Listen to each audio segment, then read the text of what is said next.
Bismillahirrahmanirrahim. Assalamualaikum warahmatullahi wabarakatuh.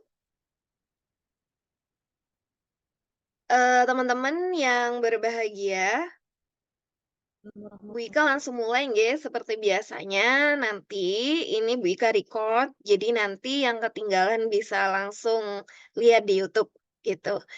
Teman-teman, materi kali ini adalah kurikulum pendidikan.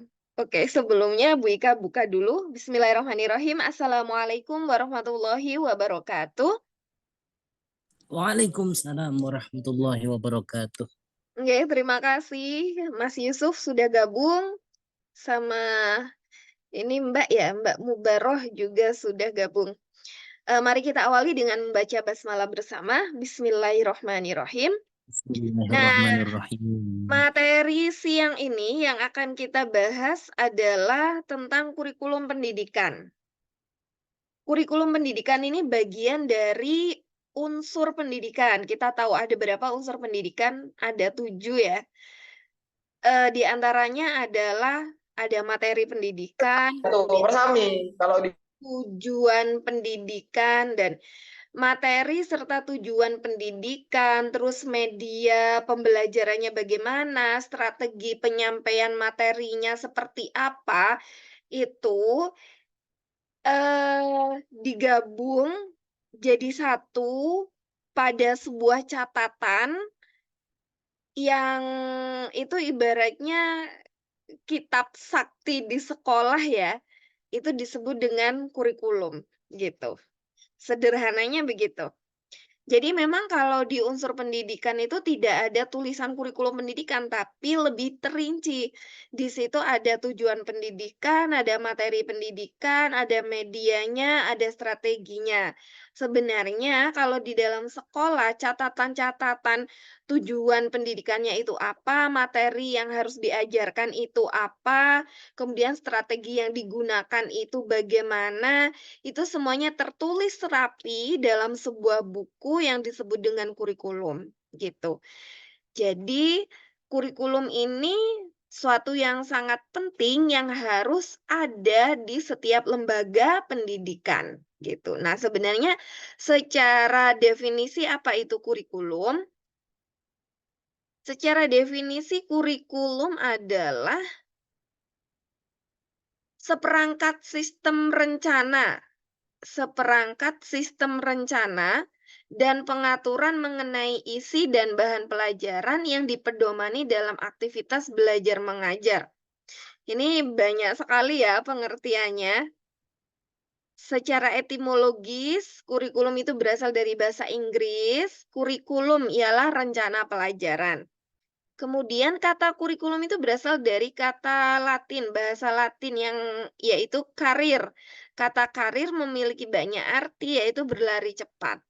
Kemudian kalau dalam bahasa Arab, kurikulum dikenal dengan manhaj al-dirosah yang artinya adalah seperangkat perencanaan dan media yang dijadikan sebagai acuan lembaga pendidikan untuk mewujudkan tujuan pendidikan. Itu pengertian kurikulum. Kemudian kalau menurut undang-undang apa? Undang-undang menjelaskan kurikulum adalah seperangkat rencana dan pengaturan mengenai tujuan, isi, dan bahan pembelajaran, serta cara yang digunakan sebagai pedoman penyelenggaraan kegiatan pembelajaran untuk mencapai tujuan pendidikan. Jadi kalau misalkan dilihat dari pengertian ini, kita bisa menebak isinya kurikulum itu apa?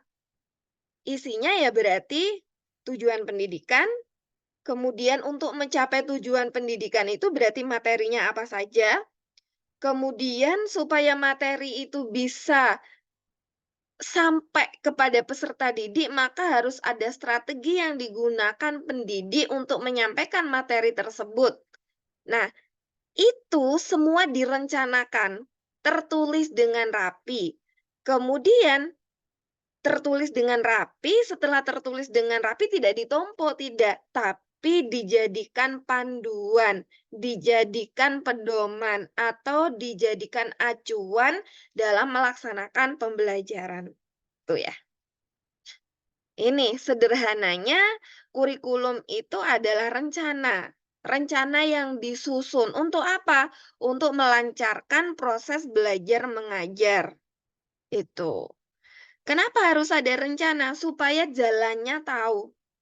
Kita mau bepergian aja supaya tidak tersesat di jalan, supaya waktunya itu bisa produktif, perlu perencanaan yang matang kan ya.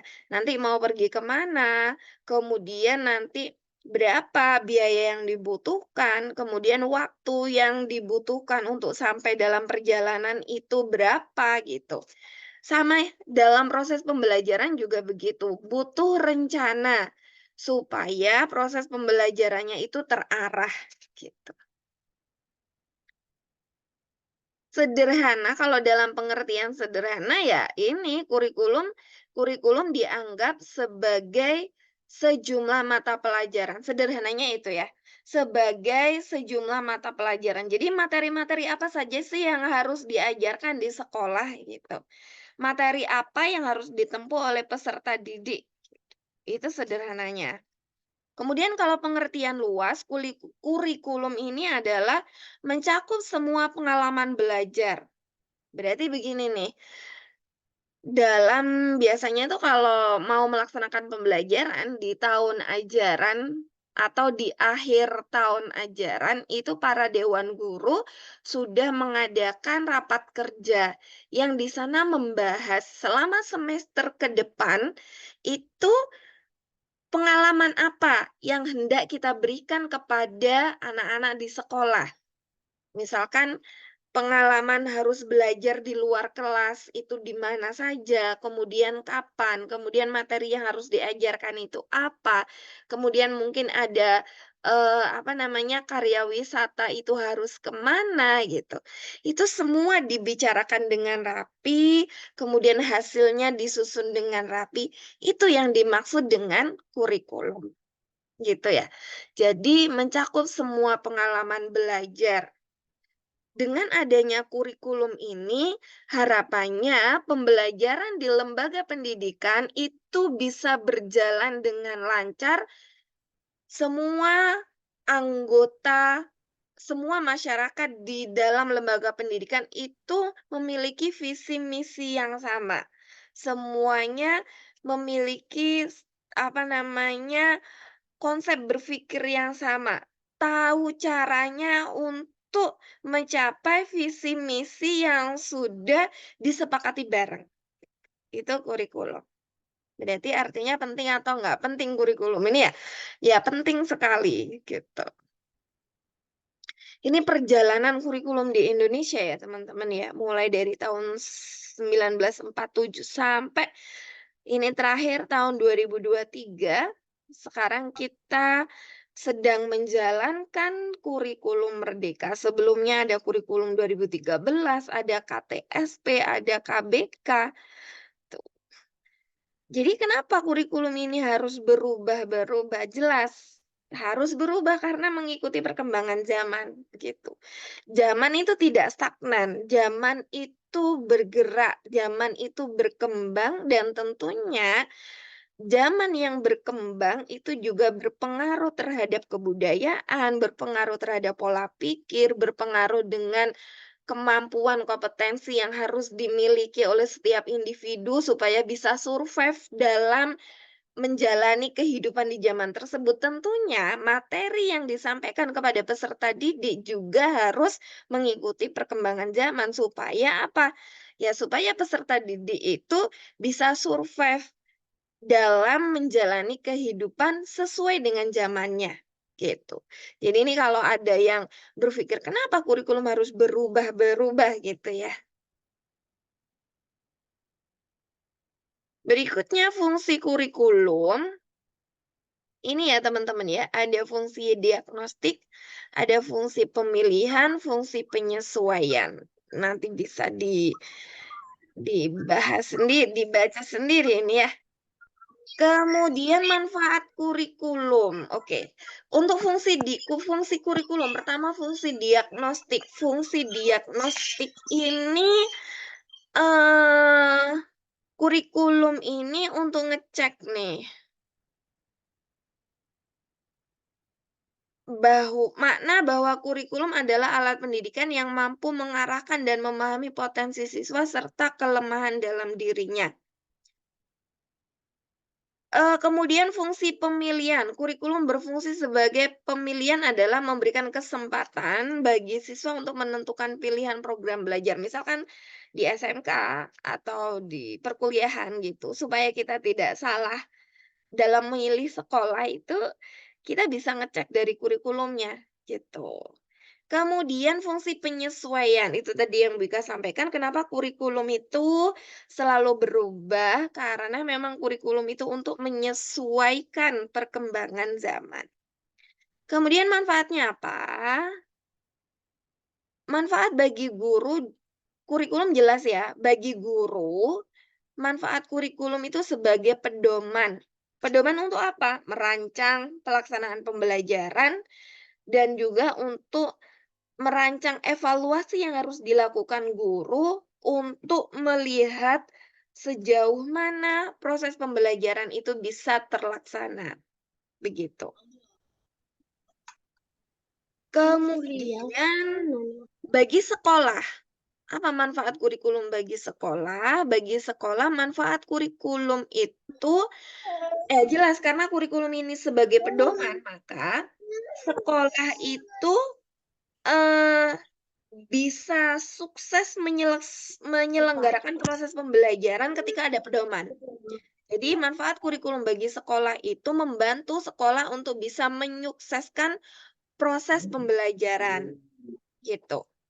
Kemudian, bagi beberapa sekolah, kurikulum itu bisa menjadi patokan untuk menentukan kira-kira sekolah kita ini mau mengembangkan kurikulum atau cukup yang sudah ada, gitu. Kemudian manfaat kurikulum berikutnya adalah sebagai alat untuk mencapai tujuan program pendidikan. Berikutnya, manfaat kurikulum bagi masyarakat itu apa? Dapat menjadi acuan standar bagi orang tua untuk ikut serta dalam membimbing anaknya dalam belajar. Jadi kalau orang tua ini harapannya kan, orang tua juga ikut ngecek ya, proses pembelajaran. Nah, untuk ngecek itu, anak saya ini sudah ngikutin pelajaran di sekolah atau enggak, itu bisa dilihat dari kurikulum, gitu. Kemudian, manfaat kurikulum berikutnya bagi masyarakat adalah, masyarakat bisa berpartisipasi dalam mengembangkan kegiatan pembelajaran di sekolah, begitu.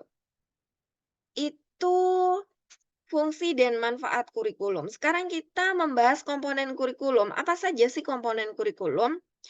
Komponen kurikulum yang pertama jelas harus ada tujuan. Jadi apa sih yang tertulis di dalam kurikulum itu ya maksudnya? Yang pertama adalah tujuan. Jadi sekolah, lembaga pendidikan yang baik itu pasti kan punya visi misi dan itu harus tertulis di dalam kurikulum gitu. Nah, ngomongin masalah tujuan pendidikan gitu ya. Tujuan pendidikan menurut undang-undang itu sudah dijelaskan ya di sini. Tujuan pendidikan sekolah dasar itu apa? Teman-teman bisa baca ya.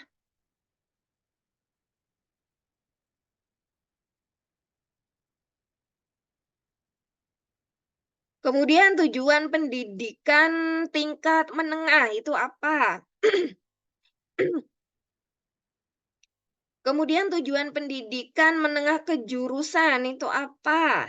Di sini ya.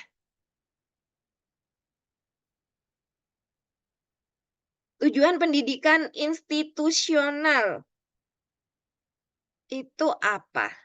Artinya begini, dalam merumuskan tujuan berarti harus berdasarkan tujuan yang sudah ditentukan oleh pemerintah yang sudah tertuang di dalam undang-undang, begitu. Kalau misalkan sekolah kita itu sekolah, SD, berarti kan pendidikan dasar ya, ini berarti tujuannya. Meletakkan dasar kecerdasan, pengetahuan, kepribadian, akhlak mulia, dan keterampilan hidup mandiri serta mengikuti pendidikan selanjutnya, gitu. Kemudian komponen yang berikutnya apa? Isi. Jadi yang harus ada di dalam kurikulum itu adalah isi. Apa yang dimaksud isi? Yang dimaksud isi adalah materi pelajarannya. Misalkan kalau SD tujuannya adalah tujuan SD ini meletakkan dasar kecerdasan. Jadi untuk bisa meletakkan dasar kecerdasan itu materi apa yang harus diajarkan gitu. Begitu. Kemudian oh ini. Kurikulum dalam komponen isi ialah suatu yang diberikan kepada anak didik atau bahan ajar. Kurikulum memiliki kriteria yang membantu perencanaan pada kurikulum. Ketika menentukan materi yang akan disampaikan kepada peserta didik, itu ada kriterianya. Pertama apa? Harus sesuai dengan perkembangan siswa. Kemudian mencerminkan kenyataan sosial, kemudian mengandung pengetahuan ilmiah, kemudian menunjang tercapainya tujuan pendidikan. Nah, tadi sudah ada komponen tujuan, komponen isi, berikutnya adalah komponen strategi kurikulum. Strategi kurikulum adalah apa? Tujuannya sudah ada, materi yang harus diajarkan sudah ada. Nah, strategi ini adalah caranya. Jadi caranya menyampaikan materi itu pakai cara apa, gitu. Sebagai komponen strategi yang merujuk pada pendekatan dan metode serta peralatan dalam proses belajar mengajar. Strategi dalam pembelajaran tergambar dari cara yang ditempuh dalam pembelajaran. Kemudian cara mengevaluasinya bagaimana, kemudian cara membimbingnya bagaimana. Berikutnya terakhir adalah komponen evaluasi. Berarti ada berapa komponen kurikulum? Ada 4 ya teman-teman ya. Pertama adalah komponen tujuan, kemudian berikutnya komponen isi atau materi, dan yang ketiga adalah komponen strategi, dan yang keempat adalah komponen evaluasi. Nah, evaluasi ini sangat penting karena evaluasi ini untuk memeriksa ketercapaian tujuan, begitu. Dan ketika kita memilih teknik evaluasi berarti harus disesuaikan dengan materinya, disesuaikan dengan peserta didiknya, gitu. Itu jadi yang kita bahas dari kurikulum ya teman-teman ya. Jadi yang kita bahas tadi adalah maknanya atau pengertiannya, kemudian manfaat, manfaat kurikulum ada bagi sekolah itu apa, bagi masyarakat apa. Kemudian komponen kurikulum ada 4, tujuan, isi, strategi, dan evaluasi. Baik, teman-teman, ada yang mau ditanyakan sebelum Bu Ika berlanjut ke materi berikutnya? Oke, kalau tidak ada kita lanjut ke materi berikutnya ya. Insya Allah ini pertemuan terakhir kita dalam perkuliahan. Nanti di sesi terakhir Bu Ika sampaikan tugas sekalian ya teman-teman ya, tugas UTS dan tugas UAS. Gitu. Baik, materi berikutnya ini.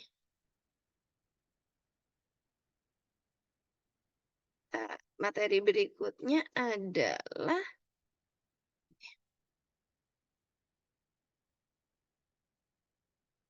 pendidikan sepanjang hayat.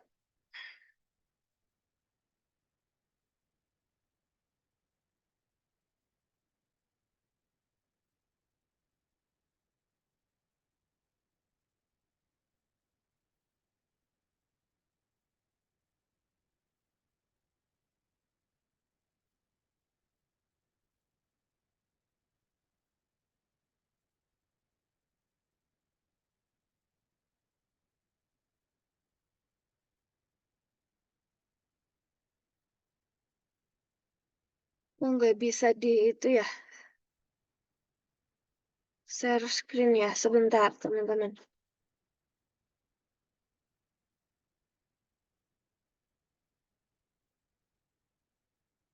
Pendidikan sepanjang hayat.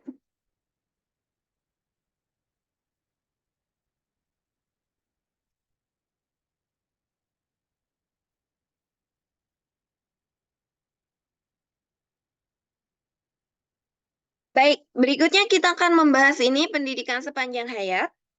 Jadi pendidikan sepanjang hayat ini adalah salah satu, masih ingat landasan pendidikan, apa asas-asas pendidikan atau pilar pendidikan?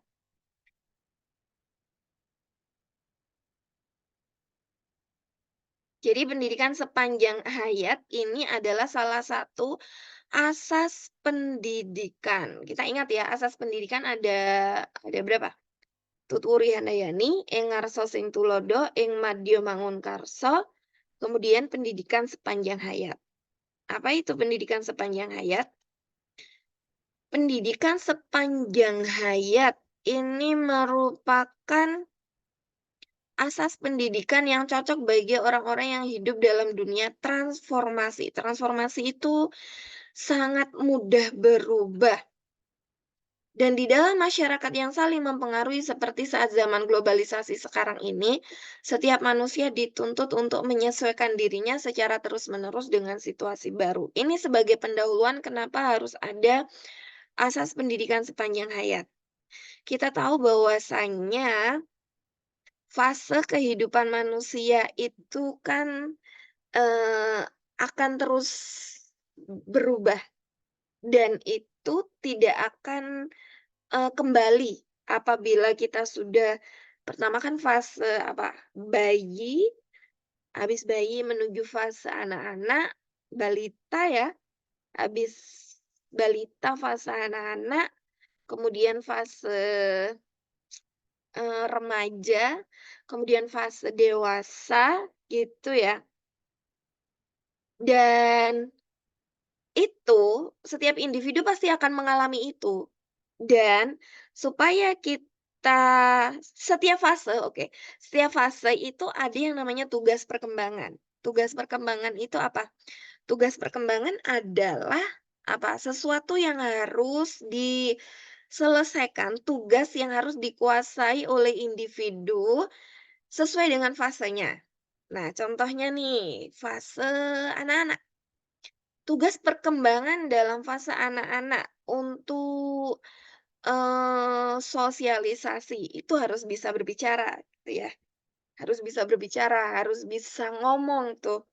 Jadi ketika ada usia anak-anak kok belum bisa ngomong, nah ini nanti, anggapan masyarakat ini dia anak yang berbeda dengan anak yang pada umumnya.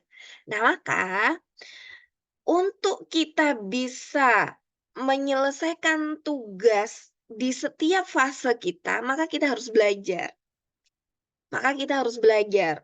Supaya apa? Untuk bisa menyelesaikan tugas perkembangan itu, begitu. Supaya apa ya, kalau tugas itu kita bisa menyelesaikannya, ya harapannya kita akan hidup bahagia gitu kan. Nah, setelah remaja apakah selesai tuh nggak belajar? Oh tidak.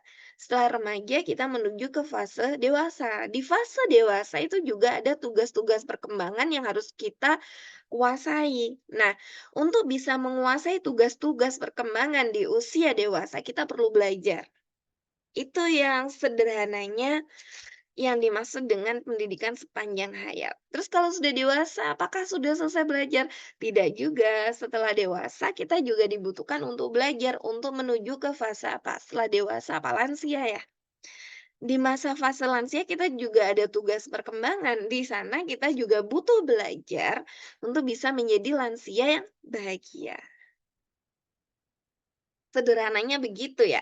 Apa namanya pendidikan sepanjang hayat. Nah, secara teoritis Eee, pendidikan sepanjang hayat ini merupakan jawaban ada beberapa pemikiran yang merasa begini, apakah kalau sudah sekolahnya selesai, itu sudah cukup untuk manusia itu memiliki bekal menjalani kehidupannya? Nah, maka ada beberapa pemikiran yang mengatakan, nah tidak cukup sih, kalau selesai sekolah terus itu sebenarnya bukan jaminan bagi seseorang untuk bisa memiliki bekal dalam menjalani kehidupan. Padahal kalau misalkan tidak cukup, kemudian belajar di mana gitu kan. Padahal kan sekolah itu mentok ya sampai perguruan tinggi kan. Perguruan tinggi mentok kalau misalkan sarjana S1 ya usia 23 atau 24.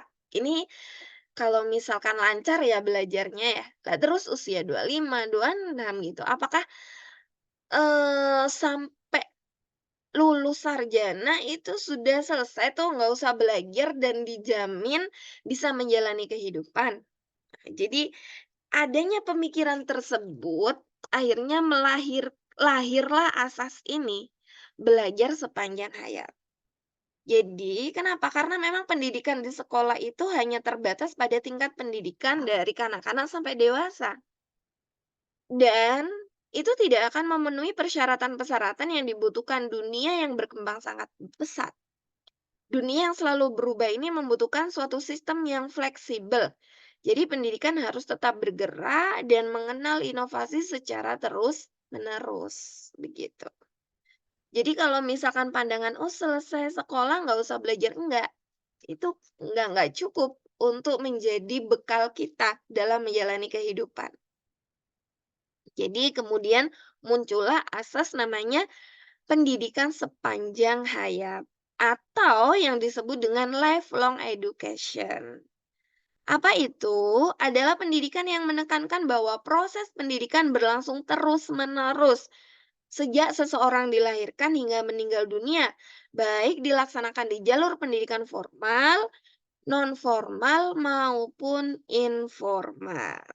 Nah, ini asas pendidikan sepanjang hayat ini menjadi suatu prinsip yang harus kita pegang kuat-kuat bagi seluruh individu yang hidup di muka bumi.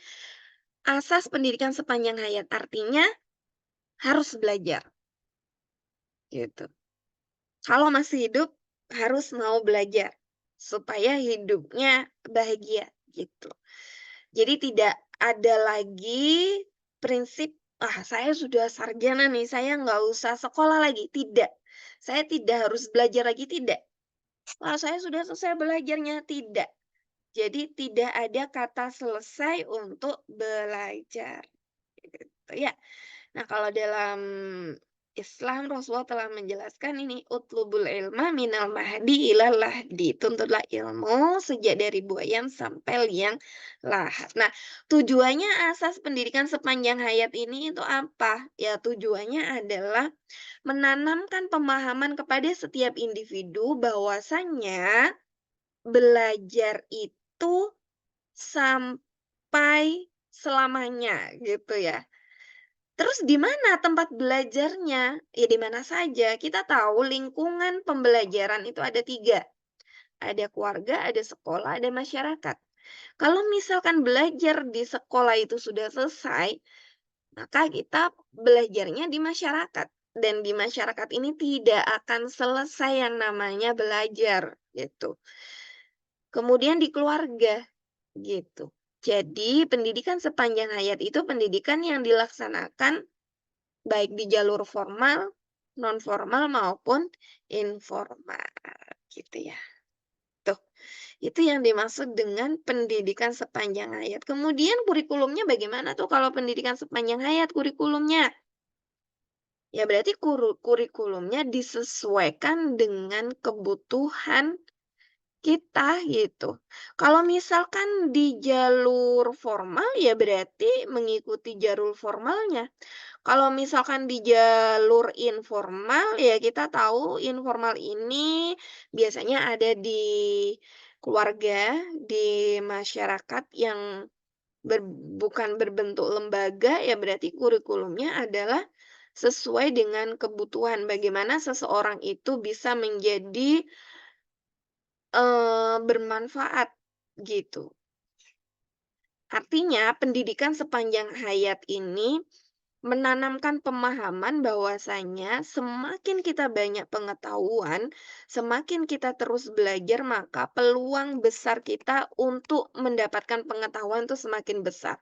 Terus apa gunanya manusia yang banyak pengetahuan? Tentunya manusia yang semakin banyak memiliki pengetahuan, semakin kompleks keterampilan yang dimiliki, semakin banyak skill yang apa namanya, yang dia mampu melaksanakannya, maka peluang untuk menjadi orang yang bermanfaat itu akan semakin besar. Dan kita tahu bahwasanya khairun nasi anfa'uhum linas, sebaik-baik manusia adalah manusia yang paling bermanfaat untuk manusia yang lainnya, gitu.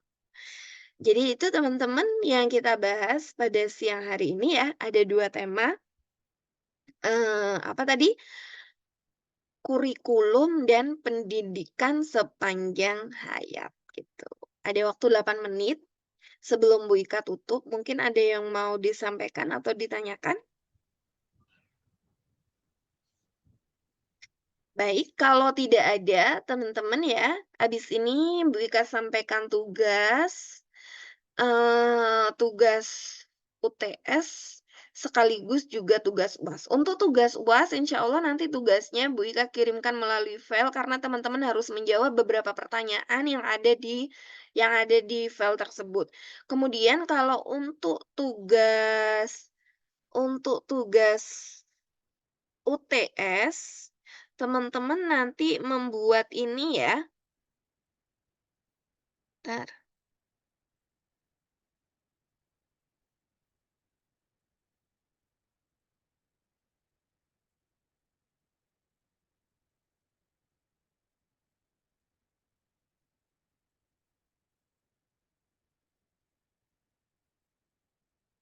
Oke, ini kan materi kita ya sama ini.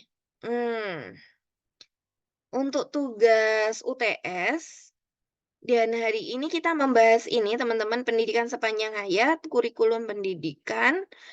Eh, ini yang Bu Ika minta tolong teman-teman membahas ini, tulis salah satu permasalahan pendidikan yang teman-teman anggap itu menjadi permasalahan yang urgen, yang harus segera diselesaikan di Indonesia. Udah segitu aja tugasnya ya. Jadi tugasnya adalah membuat, teman-teman menulis, jadi salah satu permasalahan pendidikan yang teman-teman anggap itu sangat urgen, dan selain menulis permasalahan itu, teman-teman juga, mohon dikasih saran bagaimana cara menyelesaikan permasalahan tersebut, gitu ya.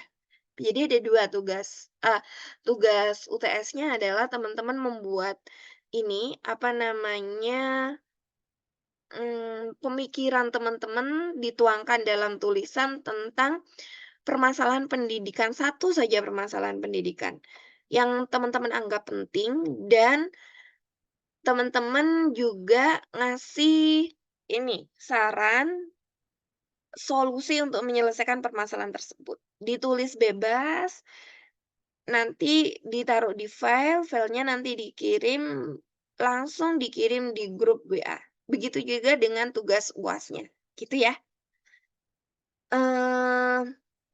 Berapa? Seminggu ya? Bisa ya? Gitu, 2 tugas. Iya, Bu, bisa. Oke, Banget. terima kasih teman-teman. Bu Ika anggap cukup, pertemuan kita, mudah-mudahan manfaat. Mari kita tutup dengan doa kafaratul majelis. Subhanakallahumma wa bihamdika asyhadu an la ilaha illa anta astaghfiruka wa atubu ilaik. Mohon maaf yang sebesar-besarnya. Assalamualaikum warahmatullahi wabarakatuh. Waalaikumsalam warahmatullahi wabarakatuh. Waalaikumsalam warahmatullahi wabarakatuh.